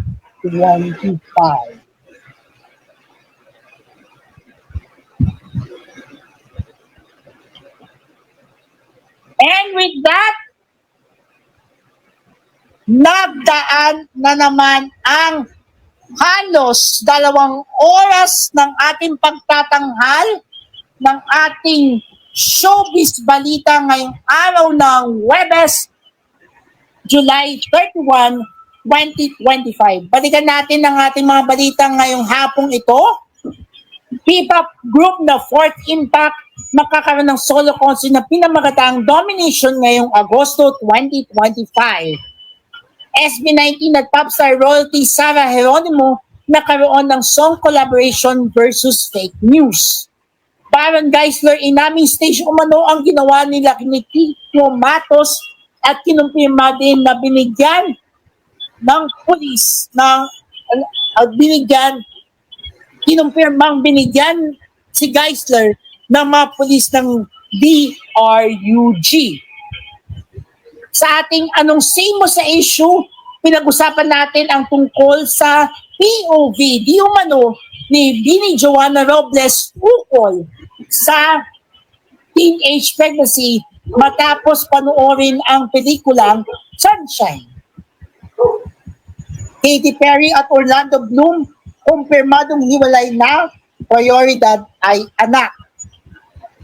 Bini nanalo ng Best Concert of the Year at Girl Group of the Year sa kakatapos sa UU Music Video Awards 2025 at nominado bilang Girl Group Popularity Awards sa K-World Dream Awards 2025. At sa ating Kumusikat Spotlight ay kinilala natin ang bida ng Sunshine na si Maris Rakay. And with that, sa ngalan ng bumubuo ng BRK TV, BRK Integrated Media Group, katuwang ang JM Digital TV, ako po ang inyong blooming na kapartner sa Showbiz Spotlight at Balita, Brother JM Angel 23 na nagpapaalala na being mindful of fake news and do some research. At ito, ang grabe ka na all new Kumusikat Trivia. Take it away, Queen Elsen, Mandy, and Sophie J. Yes, this is Queen Elsen, ang nag-iisang OG host ng Kumusikat Trivia na lagi nagpapaalala sa inyo na always pray to God before you go to sleep and always stay safe to everyone. And stay dry, everybody. God bless you all. Mama Mary loves you, needs you. Ito ba sa sing artista ay magandang dilag. Ingat kayo guys. Stay safe, stay dry at research, advice, and magtanong. Manang masama magtanong. Kesa yung sa sarili mo lang i-advise mo. Ingat guys. Love all. Sara kayo. Sara And Sophie, take it away. Ayan, until next time. Thank you po sa lahat ng nagdaan at saka nag-support of gifts. Thank you. And that wraps up our July 31, 2025 episode ng ating Grabe Ka Na Daon Yung Kumusikat Trivia. Bukas, mas maaga tayo dahil meron tayong special coverage ng Novaliches Grand Marian Procession bukas. So mas maaga tayo sa ating programang Kumusikat Trivia. Grabe Ka Na Daon Yung Kumusikat Trivia sa ganap na alauna ng hapon. 1 to 3 p.m. ang ating programa sa ating Grabe Ka Na Daon Yung Kumusikat Trivia. Bye everyone! Bye-bye! See you And later po God sa bless Creative everyone and 101, see you 8 p.m. on our next episode of Grabe Ka Na Daon Yung Kumusikat Trivia. Thank you po. Ayan, see you later sa K-Teams 101 sa Community Team Shows 8 p.m. with the Prime Movers. Yan. And you stream in 3, 2, 1.